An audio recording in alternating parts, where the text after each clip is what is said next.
네, 이렇게 세 분의 발표 잘 들었습니다. 다음 세션은 제너럴 세션 B로 바로 이어서 시작하도록 하겠습니다. 오늘의 마지막 제너럴 세션 B, 이번에는 두 분과 함께 하겠는데요. SK텔레콤 박철웅 부장님께서 Right vs Left Copy Neutral 오픈소스와 IP의 경계 지점에서 만나다를 주제로 발표해 주시겠습니다. 이어 법무법인 태평양 박종백 변호사님께서 오픈소스 컴플라이언스의 실무 쟁점과 카피라이트 대 non-copyright 라이선스 비교 해설에 대해서 설명해 주시겠습니다. 그럼 세션 시작하도록 하겠습니다.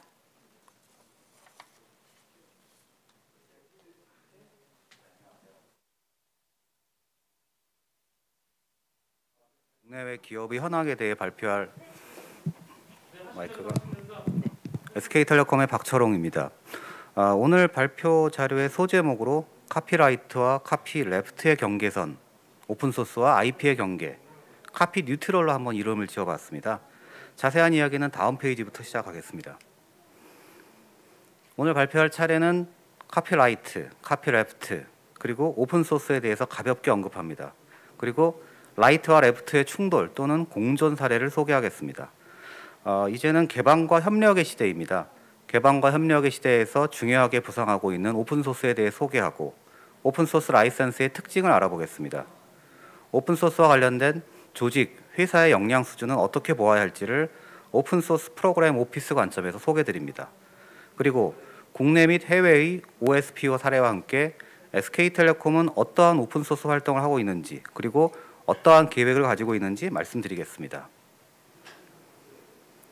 저작권은 인간의 사상 또는 감정을 표현한 창작물인 저작물에 대한 배타적, 독점적 권리입니다.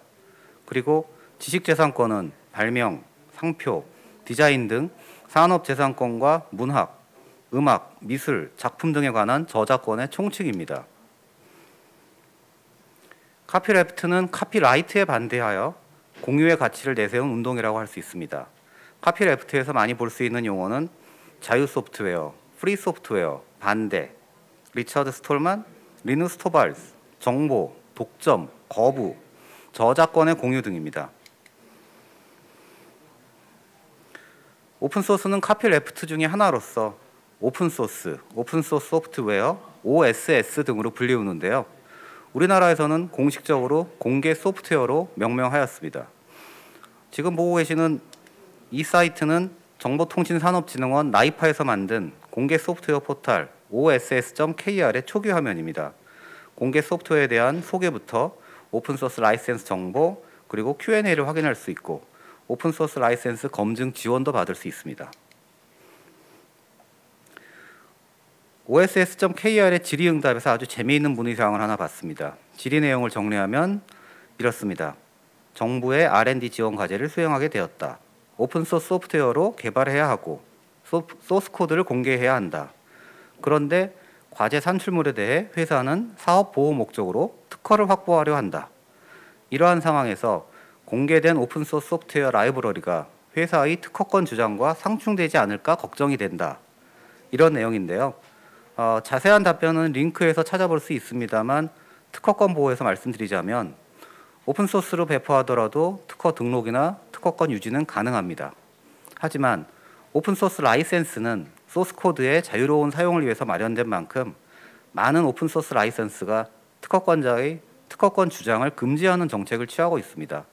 때문에 이런 경우에는 오픈소스로 배포하되 특허권을 주장하려 한다면 특허 관련 내용이 없는 MIT 라이센스 또는 BSD 라이센스가 적절할 것입니다. 카피라이트로 보호하느냐, 카피레프트로 공개하느냐, 테슬라하고 스페이스X의 사례가 대표적이라 생각합니다. 테슬라는 특허를 공유하고 있습니다. 2014년 특허가 전기차 발전의 진보를 방해한다는 입장을 내면서 선의로 기술을 사용하는 자에게는 특허 소송을 제기하지 않겠다고 한 바 있습니다. 반면에 민간 우주개발업체 스페이스X는 철저히 비밀 구축에 무게를 두고 있습니다. 창업주는 일론 머스크로 똑같은데 왜 이렇게 다른 전략을 쓰는 것일까요? 이러한 테슬라의 특허 공개 전략을 특허청에서도 아마 주의 깊게 살펴본 것 같습니다. 특허심판원의 박성준 원장님께서 올해 8월에 쓰신 기고문인데요. 주요 내용을 요약드리면 이렇습니다. 특허 제도의 미래에 대해 고민해야 될 부분이 생겨나고 있다. 첫째, 특허 공개와 기술 표준을 통한 시장 형성 기능이 점차 강조되고 있다. 둘째, 속지주의 특허 제도의 한계를 극복하기 위해 한꺼번에 여러 나라에서 특허를 받을 수 있는 공동 특허 제도에 대한 논의가 증가할 것으로 보인다. 셋째, 특허 보호 대상 확대의 문제. 그리고 마지막으로 특허 제도는 기술의 발전을 위한 법으로 생각하지만 혁신을 지속시키기 위한 제도가 본질이다 라고 끝맺음하고 있습니다. 2019년 2월 GM의 자율주행차 자회사인 크루즈와 세계 최대 차량 공유업체 우버는 각각 회사의 자율주행차 소프트웨어를 오픈소스로 인터넷에 공개했습니다.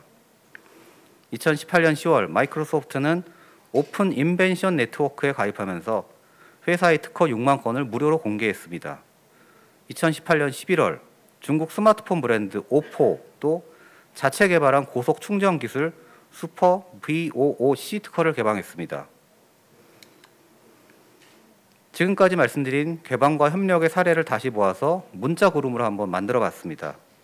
주요 내용은 비밀, 기술, 공유, 개방, 경쟁, 오픈소스, 특허 등으로 정리됩니다. 어느 한쪽으로 치우침 없이 카피라이트, 카피레프트와 관련된 용어가 적절하게 혼재되어 있다는 생각이 듭니다. 그러면 기업에서 오픈소스를 채택하는 이유는 무엇일까요? 오픈소스 소프트웨어는 상용 소프트웨어와 견주어도 손색 없는 품질을 갖고 있습니다. 때문에 다수의 최신 기술을 습득할 수 있고 부족한 내부 역량의 한계를 극복하여 경쟁력을 강화할 수 있습니다. 그리고 오픈소스이기 때문에 비용을 절감할 수 있으며 검증된 우수 인력을 확보할 수 있습니다. 더 나아가 시장을 선점하면서 생태계를 확장할 수 있습니다. 오픈소스 소프트웨어에 대해 간단히 정리해 보겠습니다. 오픈소스는 저작권이 존재하지만 저작권자가 소스 코드를 공개하여 누구나 자유롭게 사용, 복제, 배포, 수정, 활용할 수 있는 소프트웨어를 말합니다. 많은 분들이 오픈소스의 반대 개념으로 상용 소프트웨어를 생각하고 계시는데요.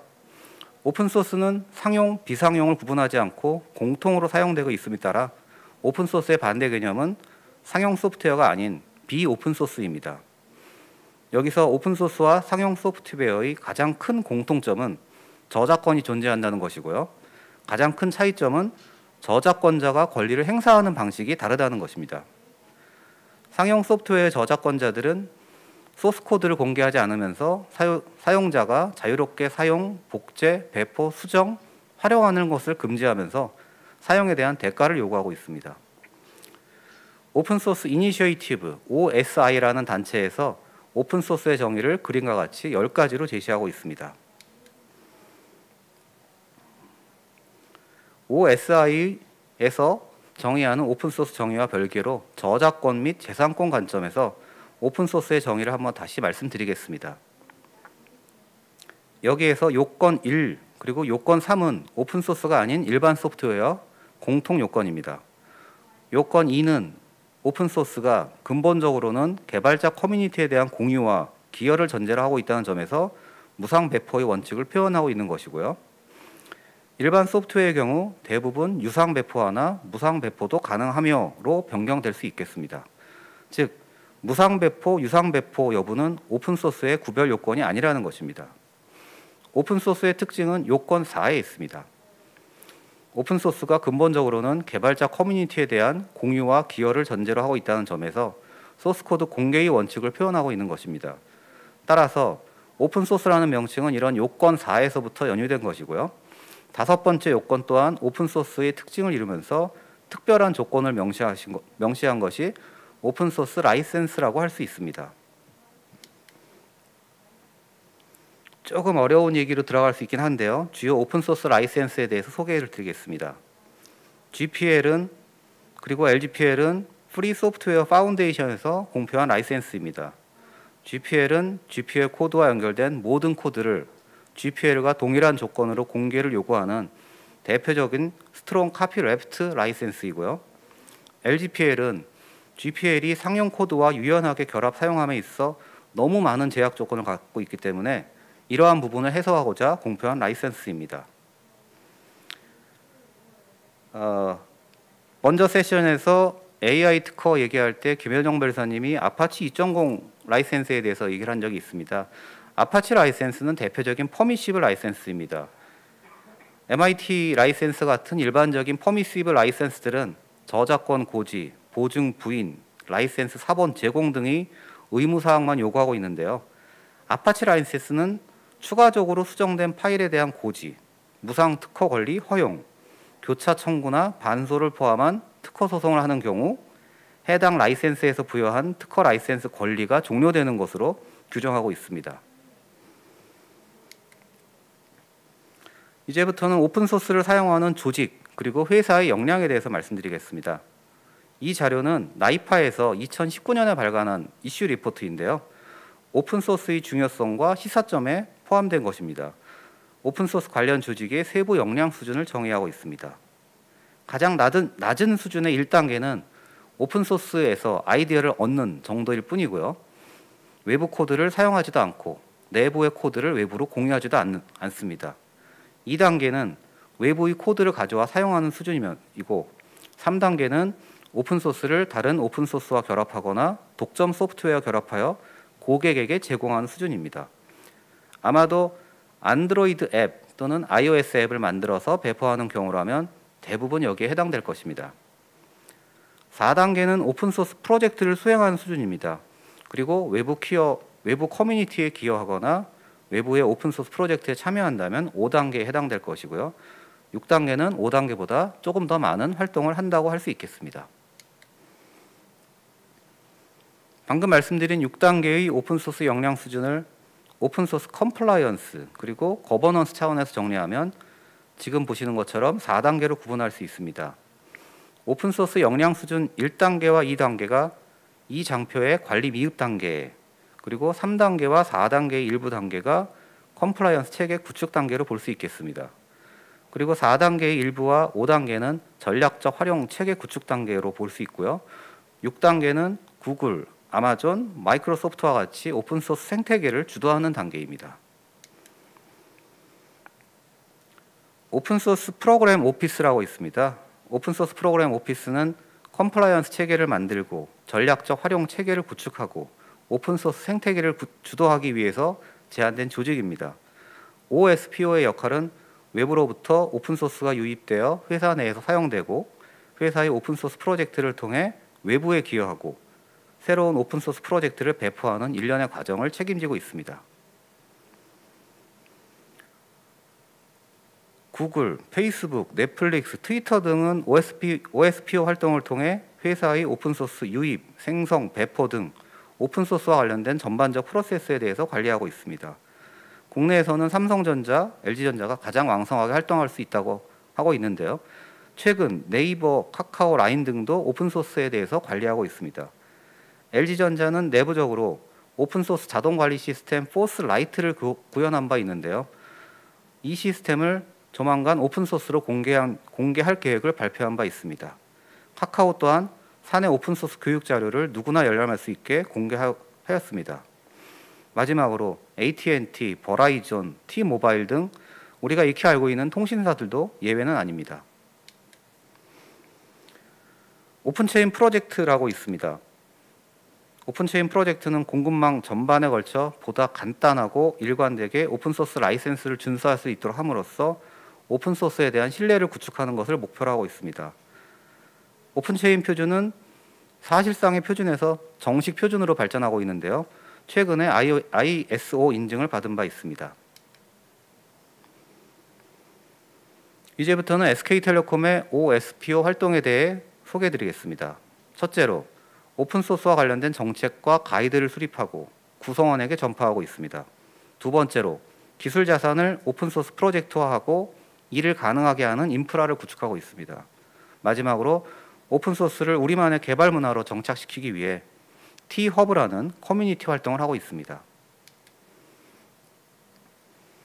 정책 가이드 수립에 있어서 오픈소스를 사용하고 공개하는 그리고 기여하는 세 가지 측면에서 업무를 진행하고 있습니다. 오픈소스 사용은 컴플라이언스와 보안 관점의 업무를 진행하고 오픈소스를 공개할 때의 정책과 승인 절차 그리고 관련된 인프라를 만들었습니다. 마지막으로 오픈소스에 기여하기 위한 회사의 기본 정책을 만들고 이를 위한 문화를 조성하고 있습니다. 그리고 만들어진 정책과 가이드를 내부 구성원에게 전파하기 위해 도구 및 인프라를 개선하고 있습니다. GitHub 레포지터리를 개설하고 오픈소스 공개 웹사이트를 만들고 소스코드 보안 스캔 도구를 개발해서 개발자가 직접 사용하게 만들었습니다. 그리고 T-Hub라는 개발자 대상 커뮤니티를 만들었습니다. 처음에는 SK텔레콤 구성원만 사용하도록 했는데 지금은 SK그룹 내 모든 개발자가 참여할 수 있도록 오픈을 했고요. T-Hub를 통해서 회사 그리고 그룹의 소프트웨어 역량 강화를 위해서 힘쓰고 있습니다. 벌써 마지막 장표인데요. 지난 7월에 천년 뒤 후손에게 현재의 기술을 전하기 위한 오픈소스 저장 프로젝트가 완료되었습니다. 오픈소스 공유 플랫폼 GitHub가 보유한 모든 오픈소스를 북극 지하에 저장하는 GitHub 아카이브 프로그램을 완료한 것인데요. 저장소인 북극 세계 기록 보관소는 북극점에서 1300km 떨어진 노르웨이형 스발바르 제도의 폐광 속 깊이 지하에 마련되어 있다고 합니다.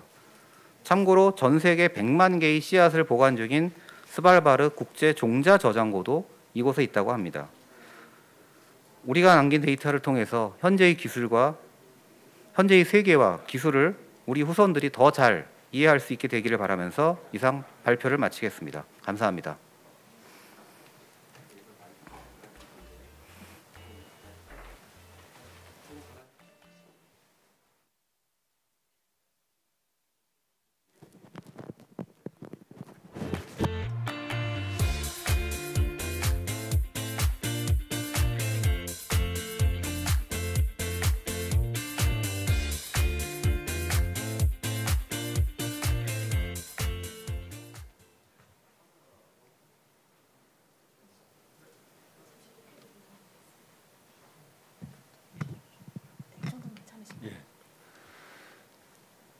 예, 안녕하십니까.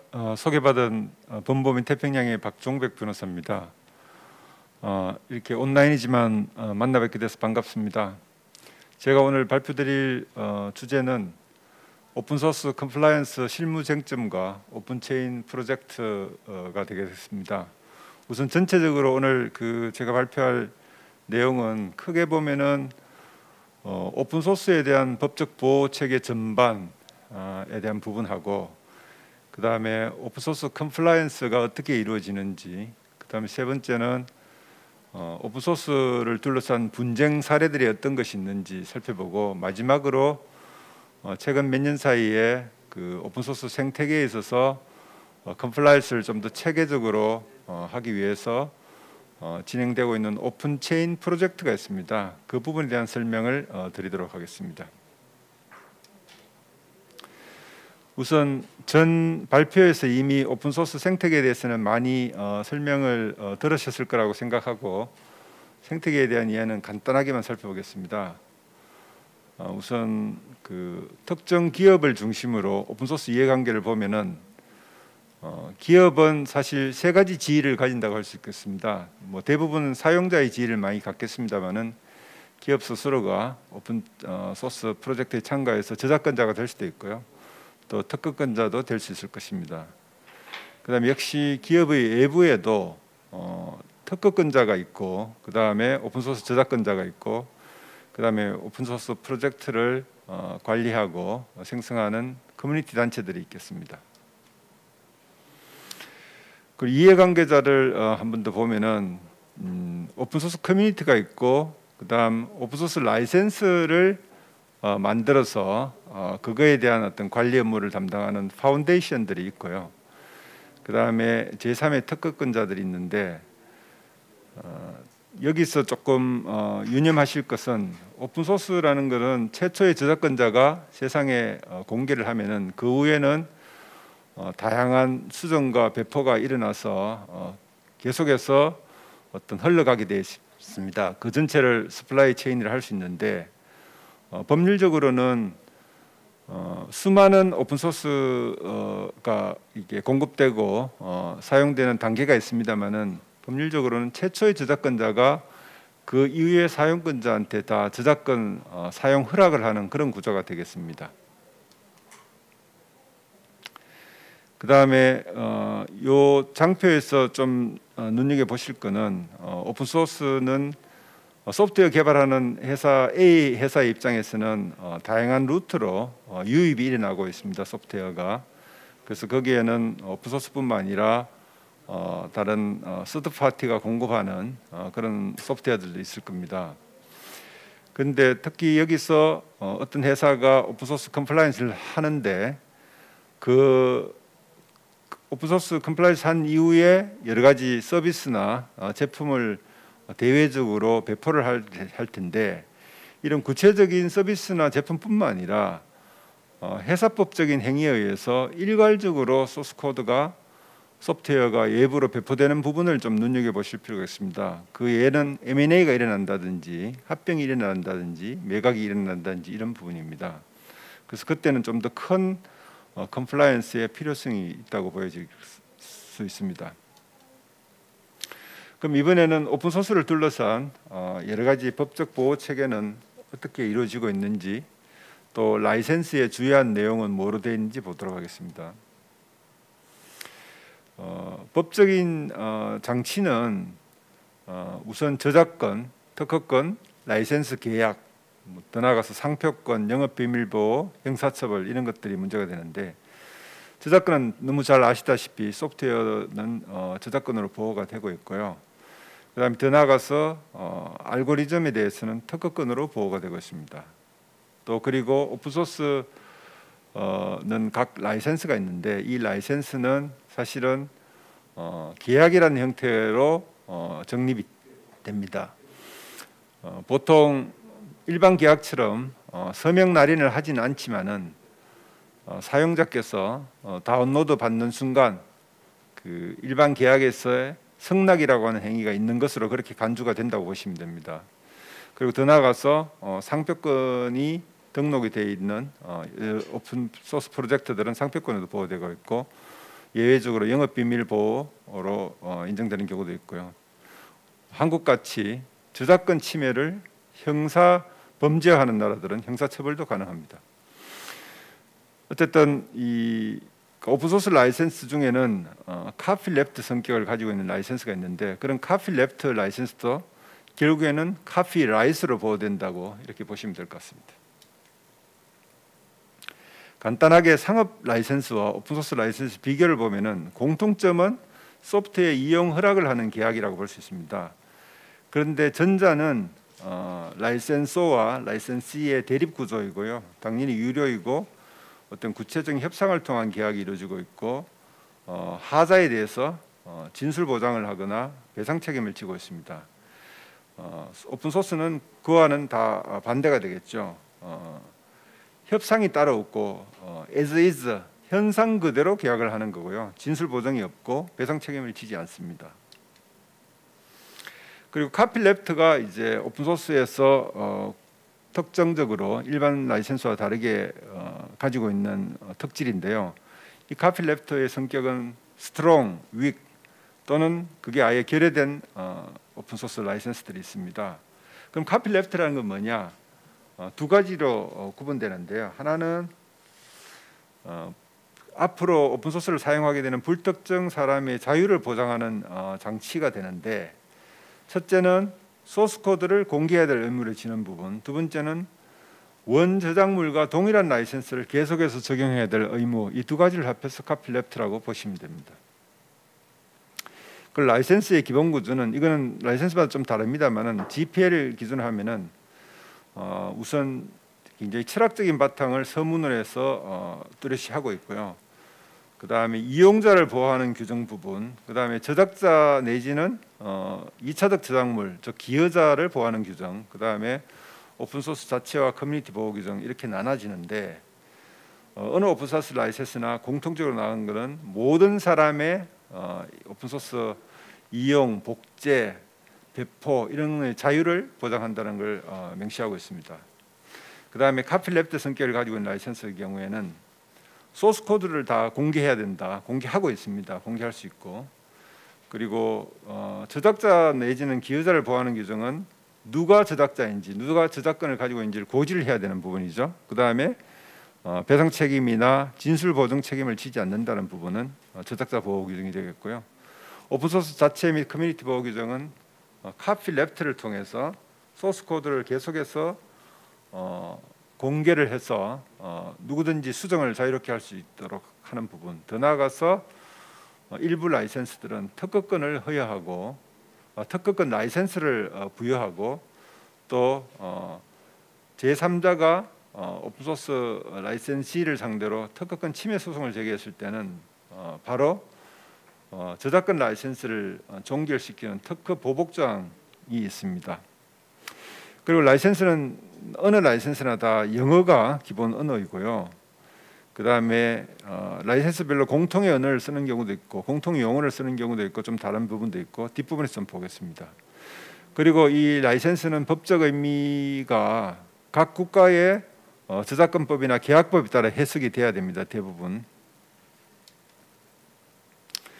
카피랩트와 난 카피랩트의 공통 의무가 있고요. 그 라이센스의 의무 중에는 그 다음에 카피랩트의 한정한 의무.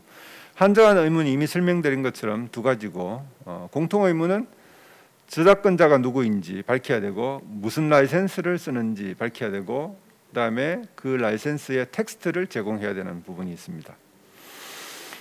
그 다음에 여기서 또 그 저작물의 유형도 결국에는 나중에 그 소프트웨어 소스 코드를 제공해야 될 의무와 관련해서 유형도 결국은 검토가 돼야 되는 부분이 있고요.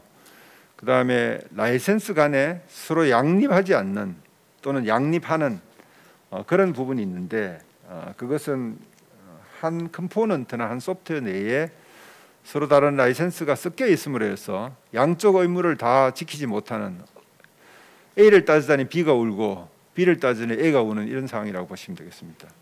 그런 문제도 피해야 되는 의무가 있는 거고요. 그 다음에 더 나아가서 듀얼 라이센스, 커머셜 라이센스와 오픈소스 라이센스를 같이 쓰는 경우 또는 이종의 오픈소스 라이센스를 같이 쓰는 경우도 역시 중요한 의무사항이 따르게 되겠습니다. 그러면 이제 배포라는 것은 왜 중요하면은 내가 오픈소스를 갖다 쓰는 것만으로 연구하는 것만으로 뭐 어떤 의무를 지지는 않습니다. 그래서 그 의무의 발생 이벤트가 바로 배포입니다. 그래서 배포라는 의미는 정확하게 정의가 돼야 되고 한국 저작법상 저작물 등의 원본 또는 사본을 여러 사람에게 유료 또는 무료로 양도 또는 대여하는 것이라고 하고 있습니다. 근데 이래 배포 여부가 문제되는 경우는 과연 회사 내 피용자들에 대해서 주는 건 어떤가? 또 용역을 맡아서 하는 용역 개발 회사에 대해서 배포하는 건 어떤가? 인수합병 영업 양도 시에 일어나는 대규모 그 소프트웨어 이전은 배포에 해당되는 거냐? 그다음에 클라우드 서비스를 통해서 여러 사람들이 쓰게끔 하는 데는 배포에 해당되느냐? 이런 논란들이 있습니다. 그리고 BSD형, GAPL형 라이센스 이 부분에 따라서 소스코드 제공 의무가 다릅니다. 이 퍼미시블 허가형, 그러니까 허용형 라이센스에서는 사실은 제공 의무가 없고요. GPL에서는 조금 라이센스별로 약간 그 개념은 다른데 소스코드 제공하는 범위의 기초가 되는 그 용어가 다른데 어쨌든 다 소스코드 제공 의무를 하게끔 되어 있습니다. 그런데 그 대부분 완전한 소스코드를 제공하게 되어 있습니다. 그 말은 범위의 문제입니다. 소스코드를 일부만 해서 그 의무를 이행한 건 아니니까요. 그래서 어떤 것들을 제공을 해야 완전한 소스코드가 제공되느냐? 일단 라이센스 위반 사항이 없는 소스코드를 제공해야 되고 그 다음에 바이너리 코드에 해당하는 그 범위에 완전히 상응하는 소스코드를 제공해야 되고 그 다음에 나중에 이 소스코드로 리빌드 해보니까 나오는 그 바이너리가 원래의 바이너리하고 일치해야만 그게 완전한 범위를 제공했다고 그렇게 보고 있습니다. 어떤 부분만 제공하거나 버전이 다른 그런 바이너리 코드가 나오면은 결국에는 완전한 범위가 아니라고 봅니다. 그 다음에 방법도 문제가 됩니다. 그 세 가지인데요. 실제로 피지컬리 제공해야 되는 경우가 있고, 그 다음에 3년 동안 요청을 받을 때는 언제든지 제공한다는 서면 청약을 제공하는 방법도 있고, 그 다음에 웹사이트에서 일괄적으로 다운로드 받게 하는 부분도 있는데, 이와 관련해서는 GPL2에서 온라인 제공을 따로 규정을 하고 있기 때문에 분쟁에서 많이 문제된 부분이기도 합니다. 그래서 이 부분은 나중에 분쟁 사례에서 다시 한번 언급을 하겠습니다. 그래서 라이센스 위반을 하면은 우선은 라이센스 위반에 따른 소송이 가능하고요. 또 하나는 오픈소스 특허권 침해 소송도 가능한데, 라이센스 위반이 되는 경우는 저작권 침해가 같이 일어나고, 이 경우에 손해배상 청구, 그 다음에 경우에 따라서 형사소송도 가능하겠죠. 그 다음에 그 오픈소스를 사용, 수정, 배포를 금지하라는 가처분 신청도 가능합니다. 특허권 침해 소송은 세 가지 유형이 있을 수 있는데요. 첫째는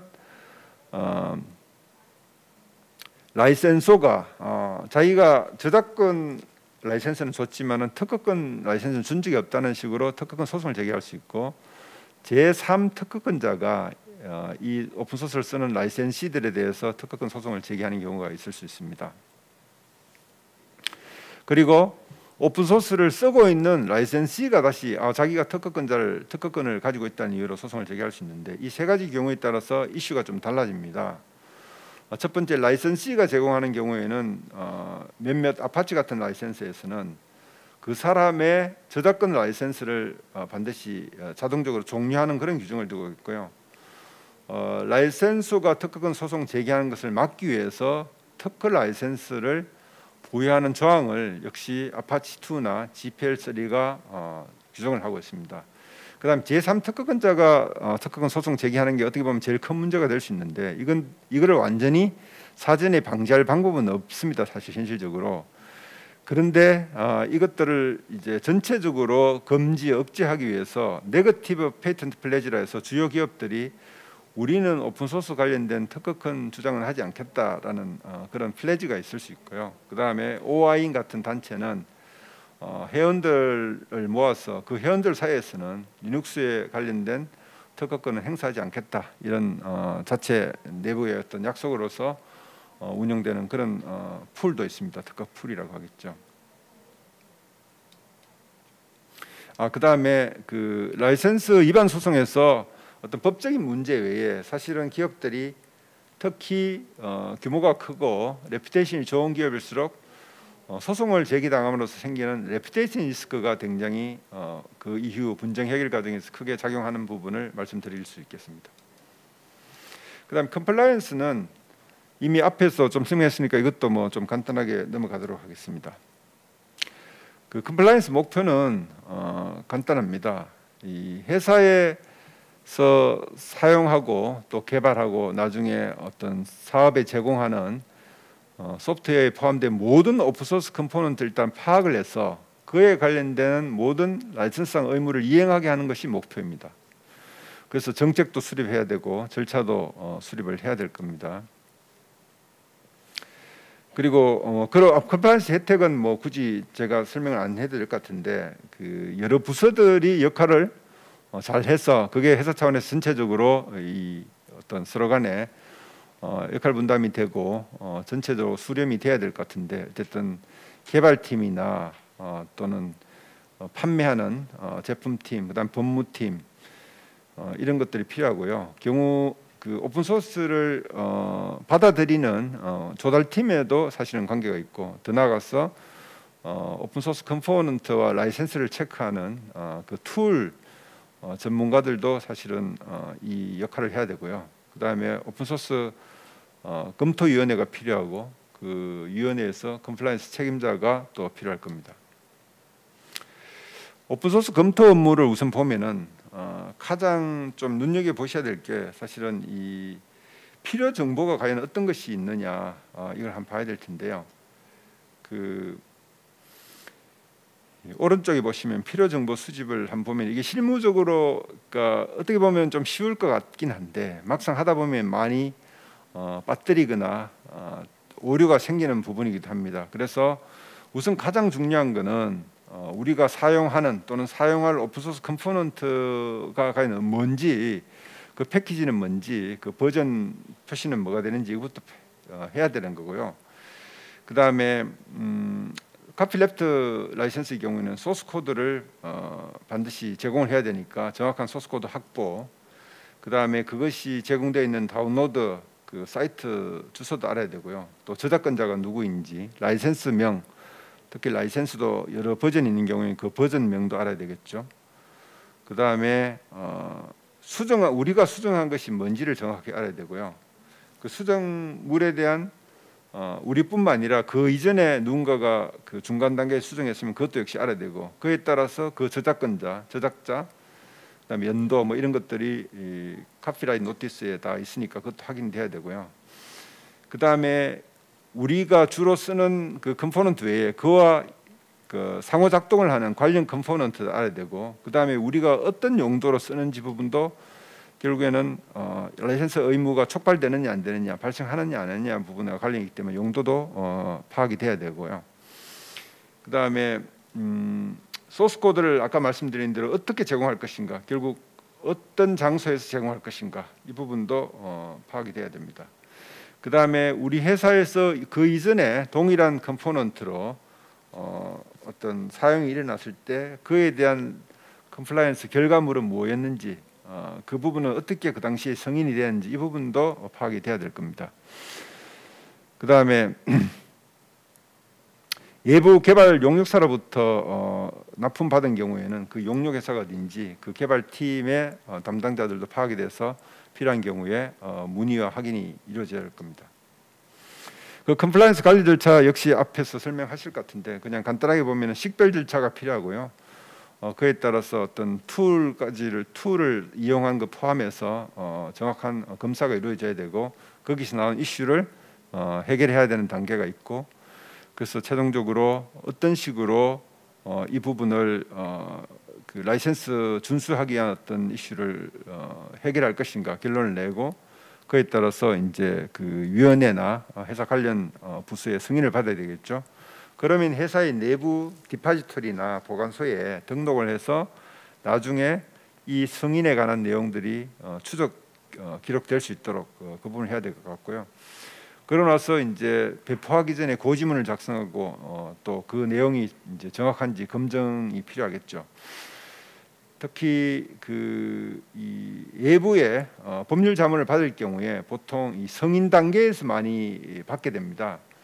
그런데 승인 단계에서 이게 컴플라이언스 잘 된 회사들은 승인 단계에서 이미 그 고지문을 미리 그러니까 그 검토를 받아서 최종 확정하는 경우도 많다고 보시면 됩니다. 그런 후에 배포가 일어나는데, 배포 후에도 혹시나 이게 배포하는 과정에서 그 노티스 그 고지문에 뭔가 잘못된 건 없는지, 오류가 없는지 부분을 한 번 더 검토를 해서 최종 검증하는 단계를 거친다고 보면 되겠습니다. 그래서 뭐 이 부분은 이미 설명했으니까요. 그 따로 설명은 안 하겠는데, 사실 컴플라이언스 구체적인 절차는 회사별로 자기 어떤 특성을 반영해서 정립을 하시면 되는 거고요. 다만 이제 여러 어떤 공고되는 컴플라이언스 팔러시나 프로세스가 있을 수 있습니다. 제가 오늘 여기 보여드리는 프로세스는 사실은 이제 리눅스에서 좀 권장하는 프로세스 중에 하나라고 보시면 될 겁니다.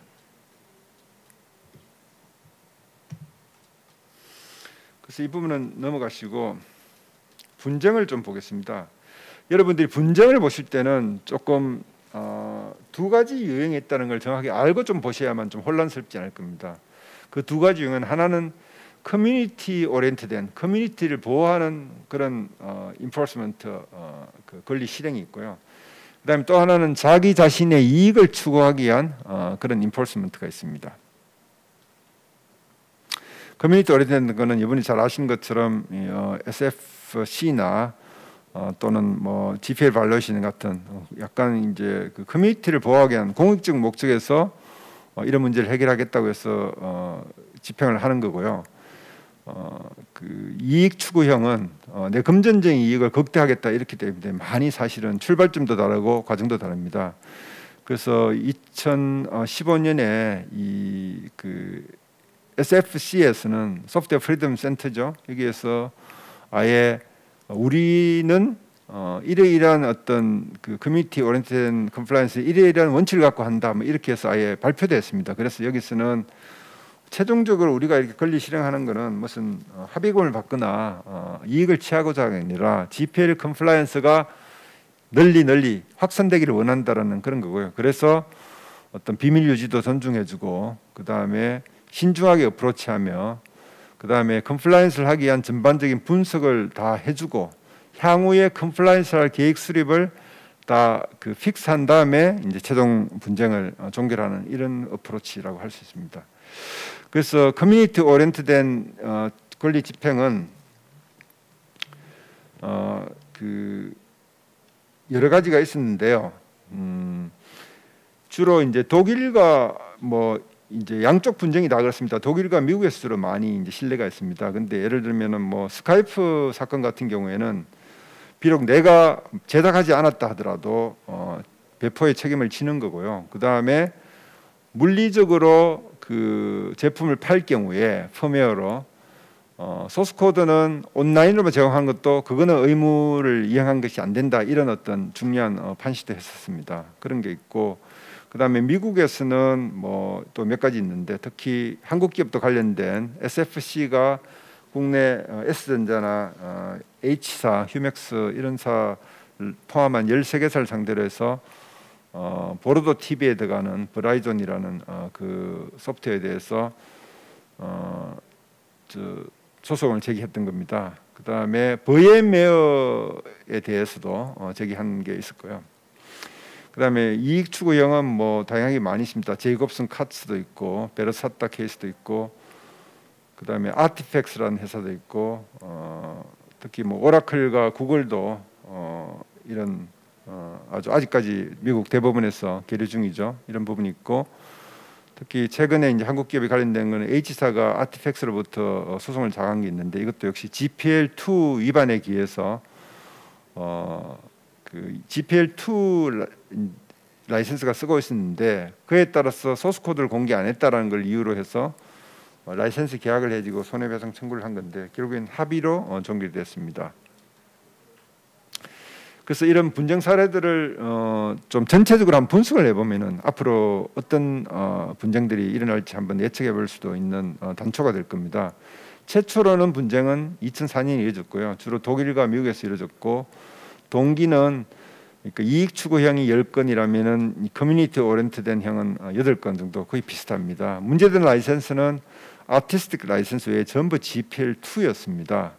그리고 결과는 거의 대부분 사실은 비밀 합의가 이루어졌고 왜냐하면 말씀드린 대로 레퓨테이션 리스크를 우려한 기업들이 어떻게든 그거를 합의로 많이 종결하는 부분이 있는 것 같습니다. 그래서 쟁점들을 한번 쭉 나열해보면 뭐 시간 때문에 이제 사건별로 따로 말씀 못 드렸는데 주요 쟁점이 가장 먼저는 원래의 소스 코드를 사용 수정한 실행 코드 또는 그를 편입하거나 결합한 실행 코드를 배포할 때 저작권 노티스는 했느냐, 라이센스 노티스는 했느냐, 라이센스 텍스를 배포를 했느냐 이 부분이 많이 다투지고 있습니다. 그 다음에 두 번째는 배포는 하긴 했는데 해당 소스 코드를 과연 전부 완전한 범위의 소스 코드를 제공했느냐 이 부분도 문제가 되고 있고요. 그 다음에 라이센스 텍스트와 소스 코드를 제공하는 방법도 문제가 되어 있습니다. 특히 말씀드린 대로 GPL2 아까 말씀드린 스카이프 같은 경우에 소스 코드는 제공을 했는데 물리적 소프트웨어 카피를 팔면서 거기에 딸려준 게 아니라 그냥 온라인에서 사이트에서 받아가라 이렇게 한 거는 해당 안 된다 이렇게 나온 부분도 있습니다. 그 다음에 손해배상 산정 방식도 되게 이슈가 많이 되고 있습니다. 실제로 이게 커머셜리 판매하지 않기 때문에 손해배상은 우리 저작권법상 그 저작권자가 그거를 만약에 권리를 행사했으면은 얼마를 받을 수 있었을까 또는 피해자가 그 침해로 인해서 얼마를 이익을 얻었을 수 있을까 뭐 이런 부분 기준이기 때문에 실제로 그러니까 커머셜 라이센스와 오픈소스 라이센스를 듀얼로 하지 않는 이상은 그 커머셜로 했을 때 얼마를 주고 판다는 기준이 없기 때문에 이 부분 쟁점이 되고 있습니다. 그다음에 더 나아가서는 소프트웨어 중에서 저작권의 보호 대상이 되는 기준은 뭐냐? 아무리 작은 범위라도 그럼 다 저작권 보호 대상이냐? 또 그 부분에 대한 논란도 사실은 있습니다.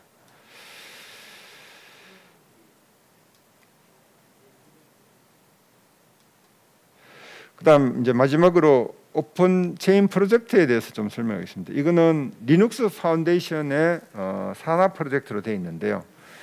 이게 그 출발한 취지는 이게 각 기업별로 이 다양한 라이센스들을 그때그때 많은 이제 버전업이 이루어지는 부분에 대해서 다 하자니 너무 힘들다는 거죠. 그래서 소프트웨어 공급망을 전체를 관통하는 그런 그 체계적인 어떤 컴플라이언스 방법이 없겠느냐 해서 이루어진 거고요.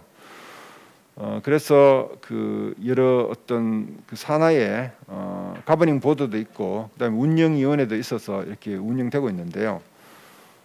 최근에는 이제 오픈체인 파트너라 그래서 저희 같은 로펌이나 컨설팅 회사 이런 또 제3자 검증 회사를 둬서 이걸 이제 신뢰도를 점점 높여가는 걸 택하고 있고요. 이 오픈체인 프로젝트에서 오픈체인 스페시피케이션이라 해서 어떤 요건들을 표준화해 놓은 게 있습니다. 그래서 그 부분을 지켜나가면은 좀 더 쉽게 체계적으로 공급망 전체에 관통하는 그런 컴플라이언스를 하겠다고 할 수 있다는 거고요. 그다음에 최근에 이제 이게 제가 이 자료를 드린 이후에 그 사이에 아주 큰 뉴스가 있는데 이 오픈체인 스페시피케이션을 ISO의 국제 표준으로 승인 신청을 했었습니다. 근데 이게 최종적으로 국제 기준으로 채택이 돼서 9월 달에 이사회가 승인이 났고요. 지금 12월 14일부로 공식적으로 릴리스가 됩니다. 그래서 이게 국제적인 스탠더드 되면 우리나라에서도 과연 정부나 우리 산업표준협회에서 이걸 어떤 식으로 좀 받아들이고 또 채택을 해서 기업들한테 이런 부분들을 더 확산하기 위해서 진행을 할지는 한번 앞으로 눈여겨볼 필요가 있을 것 같습니다. 예, 그리고 이 관련해서 저희 같은 로펌들도 이제 기업들의 도움을 드리기 위해서 그 오픈체인 스페시피케이션에서 다양한 해석이나 그런 자문에 대해서는 응하고 있습니다. 예, 오늘 뭐 짧은 시간 내에 많은 걸 수호하다 보니까 좀 말도 빨란 것 같습니다만은 이것으로 제 발표는 마치겠습니다. 감사합니다. 네, 발표해 주신 분들 모두 감사드립니다. 쉬지 않고 달려온 느낌인데요. 바쁘신 와중에도 오늘 세션 발표와 토론을 위해 함께 자리해 주신 모든 연사 그리고 패널분들께 진심으로 감사드립니다. 물론 기술적으로 원활하지 않은 부분들도 있었지만 모두 양해해 주실 거라 믿습니다. 내일 역시 알차고 흥미로운 세션이 준비되어 있습니다. 내일도 오후 1시부터 세션이 시작됩니다. 마지막까지 여러분의 지속적인 관심과 참여 부탁드리겠습니다. 그럼 이상으로 2020 킴파 버추얼 애뉴얼 컨퍼런스 데이 2 일정을 모두 마무리하겠습니다. 그럼 내일 새로운 모습으로 다시 뵙겠습니다. 감사합니다.